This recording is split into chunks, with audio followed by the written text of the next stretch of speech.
Today, my dear friends, there is a beautiful quotation that says, if you like someone, he can never be wrong, but if you don't like him, he can never be right. In our gospel today, Jesus is pointing out to the stubbornness of the people. They don't want to welcome the message of John and Jesus. Kaya nga, even when John came, na simple ang buhay, sinabihan pa rin nila na he is possessed by the demon. At when Jesus came, nakalibulo sa mga tao, nakikain, nakiinom, sinabihan na he is a glutton, matakaw at manginginom. Walang mali kay Juan at kay John. Ang mali ay sa mga puso nitong mga tao na ito na hindi bukas, tigas sa pag-welcome ng kanilang message.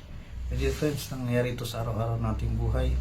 May mga tao na kahit sa gaano nilang pagsisikap na gumawa ng tama at mabuti, ay mali pa rin sila sa ating paningin. Hindi natin sila napapahalagan dahil ayaw natin sa kanila.